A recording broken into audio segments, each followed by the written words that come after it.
తెలుగు రాష్ట్రాల్లో మరో 2 రోజుల పాటు విస్తారంగా వర్షాలు కురిసే అవకాశం ఉందని వాతావరణ శాఖ వెల్లడించింది. ప్రస్తుతం ఏర్పడిన ద్రోణుల ప్రభావంతో 2 రాష్ట్రాల్లోనూ ఆకాశం పూర్తిగా మేఘావృతమై చల్లటి వాతావరణం నెలకొంది.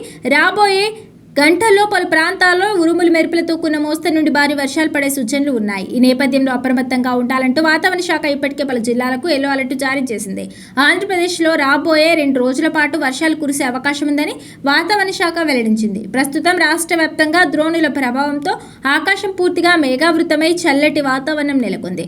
ఉత్తరాంధ్ర తీర ప్రాంతం నుంచి ఛత్తీస్గఢ్ మీదుగా మహారాష్ట్ర వరకు ఒక ద్రోణి విస్తరించి ఉంది. అలాగే అంతర్గత కర్ణాటక నుంచి రాయలసీమ, తమిళనాడు మీదుగా కొమరిన్ ప్రాంతం వరకు మరో ద్రోణి కొనసాగుతోంది. వీటి ప్రభావంతో రాష్ట్రంలో చెదురుమదురుగా మోస్తరు వర్షాలు కురుస్తాయని వాతావరణ శాఖ వెల్లడించింది. వర్షంతో పాటు పలు చోట్ల పిడుగులు పడే ప్రమాదం ఉందని, ఈదురుగాలు వీస్తాయని వాతావరణ శాఖ అధికారులు హెచ్చరించారు. సోమవారం శ్రీకాకుళం, విజయనగరం, మన్యం, విశాఖపట్నం, అనకాపల్లి జిల్లాలో అక్కడక్కడ వర్షాలు పడవచ్చు.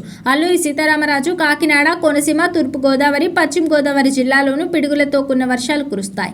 ఏలూరు, కృష్ణా, ఎన్టీఆర్, బాపట్ల, పల్నాడు, గుంటూరు జిల్లాలో తేలికపాటి నుండి మోస్తరు వర్షాలు కురిసే సూచనలు ఉన్నాయి.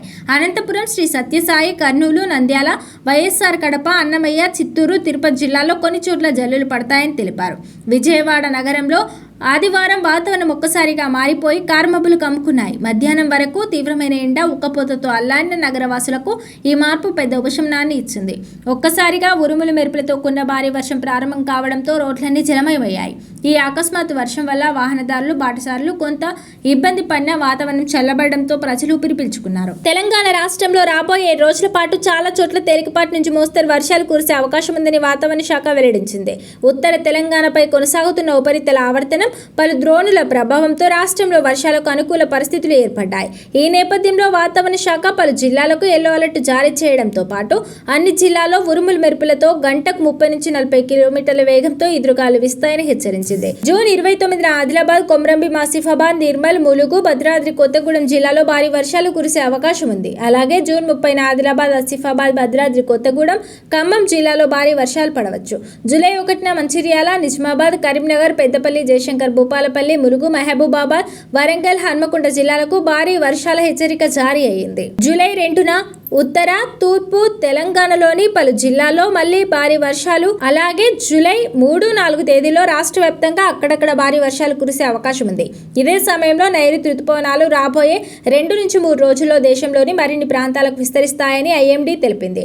హైదరాబాద్ నగరంలో వచ్చే 24 నుంచి 48 గంటల్లో ఆకాశం మేఘావృతమై ఉండి తేలికపాటి నుంచి మోస్తరు వర్షాలు పడతాయని అంచనా వేశారు. ఖమ్మం నగరంలో ఆదివారం సాయంత్రం కురిసిన భారీ వర్షానికి జనజీవనం అస్తవ్యస్తమైంది. గంటల పాటు ఎడతెరిపి లేకుండా కురిసిన వర్షంతో నగరంలోని ప్రధాన రహదారులన్నీ జలమయమయ్యాయి. కాలువలు పొంగి పొర్లడంతో రోడ్లపై భారీగా వర్షపు నీరు చేరి రాకపోకలకు అంతరాయం ఏర్పడింది. ముఖ్యంగా ఖమ్మం పాత బస్టాండ్ ప్రాంతంలో మోకాల లోతు నీరు నిలిచిపోవడంతో వాహనదారులు తీవ్ర ఇబ్బందులు ఎదుర్కొన్నారు. పాదచారులు సైతం నీటిలోనే ప్రయాణించాల్సిన పరిస్థితి నెలకొంది. వైరా, కొరిచెర్ల, తల్లాడ మండలాల్లో ఈదురుగాలులతో కూడిన మోస్తరు వర్షం కురిసింది. దీంతో పలు ప్రాంతాల్లో విద్యుత్ అంతరాయం కలగడంతో స్థానిక ప్రజలు ఇబ్బందులకు గురయ్యారు. వర్షం రాకతో రైతులు సాగు చేసిన పత్తి పంటలకు కొంత ఉపశమనం కలిగిందని రైతులు ఆనందం వ్యక్తం చేశారు. నవీ ముంబైలో వాతావరణం ఒక్కసారిగా మారిపోయి నగరంలోని పలు ప్రాంతాల్లో భారీ వర్షం కురుస్తోంది. వర్షంతో పాటు చల్లని గాలులు వేయడంతో ఎండావేడి, ఉక్కపోత నుండి స్థానిక ప్రజలకు తీవ్ర ఉపశమనం లభించింది. అయితే ఈ గుండపోత వర్షం కారణంగా నగరంలోని అనేక ప్రాంతాల్లో నీళ్లు నిలిచిపోయి రహదారులు పూర్తిగా జలమయమయ్యాయి.